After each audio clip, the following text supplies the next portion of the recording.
An incident which is perhaps one of the most widely publicized and well-known close encounter cases involved Betty Hill and her late husband Barney. The Hill case has become a classic example of alleged extraterrestrial contact with human beings because it contains elements which are still the subject of heated debate among UFO investigators all over the world.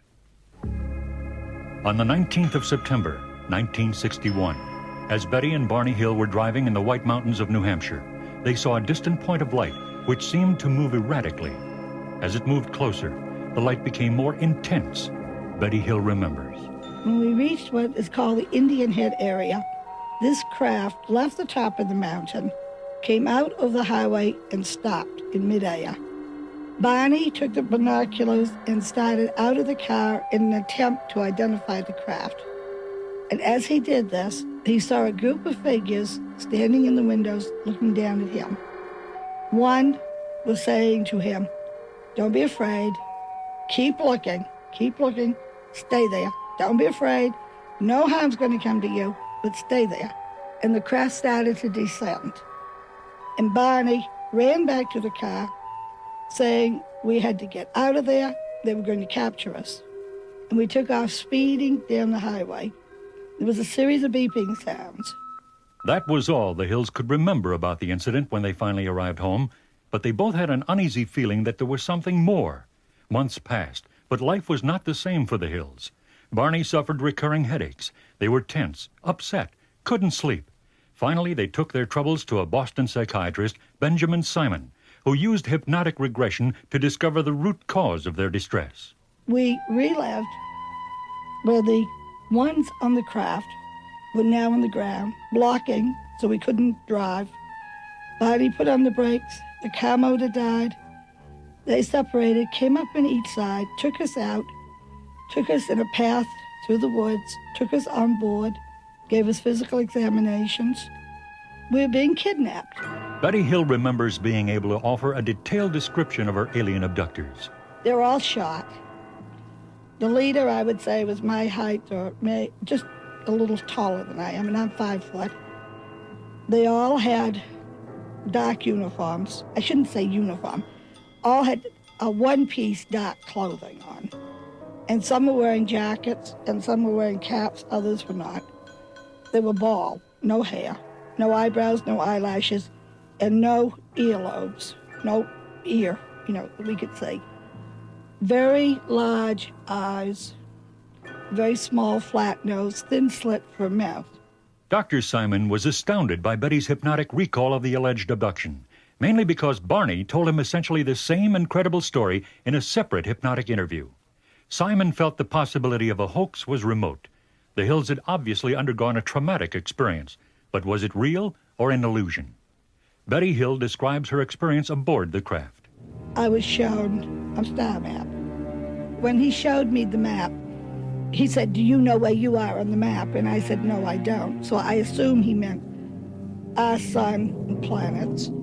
He also said the heavy lines on the map were places they went all the time. The lighter lines were places they went occasionally or frequently. The broken lines were expeditions. And of course, our own sun system was a place where they go frequently or occasionally. Through a post-hypnotic suggestion, Betty reproduced the star map. Years later, an Ohio schoolteacher, Marjorie Fish, saw the map and began a tedious attempt to verify its accuracy. Since the map was apparently drawn from the vantage point of the UFOnauts and not from Earth, it had to be checked out by way of a model rather than using just our sky maps. And so I started to get information on how to build and started building models of the nearby star systems. I built about 22 models in all.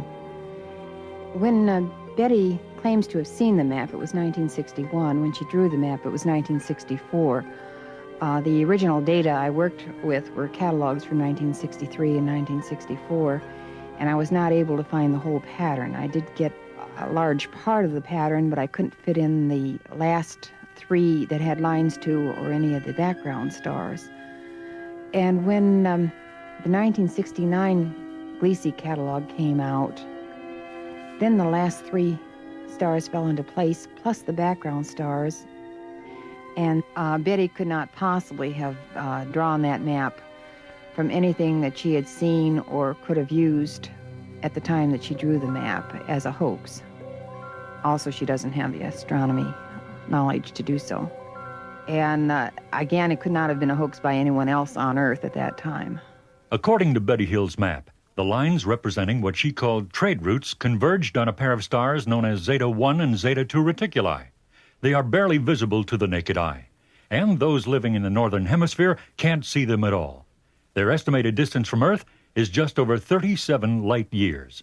Stanton Friedman, physicist and noted UFO lecturer, says that according to Einstein's theory of relativity, 37 light years would be much shorter for those traveling aboard a craft than for those left behind.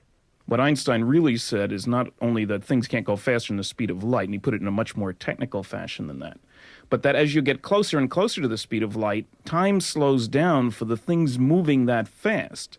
So that, for example, at 99.9% of the speed of light, you could go a 37 light-year distance, forgetting the acceleration time for a moment, in 20 months pilot time. Now, if you really crank up the engine, put her in 6th gear or something, and go 99.99% of the speed of light, it would only take 6 months pilot time for a one-way trip of a distance of 37 light years. It's mind-boggling, sure, but it's real. Betty Hill's star map is probably the most convincing evidence of alien visitors to Earth thus far. Dr. Hynek summarizes the Hill case. Now, what many commentators seem to have missed in this star map situation, and which makes the case truly unique, is that the lines connecting certain stars that were drawn by Betty Hill, who by her own admission knew little of astronomy, just happened to connect only those stars that, like the Sun, are capable of supporting life on a nearby planet. The odds against this happening purely by chance are staggering, especially when one considers that of the 1,000 stars in the solar neighborhood, only 48 fall into this category. Finally, the Air Force has confirmed that a UFO was tracked on radar in the vicinity of New Hampshire's White Mountains on the night of the Hill's abduction. One of the most perplexing questions which remains unanswered is whether the American government knows more about the UFO phenomenon than it's telling.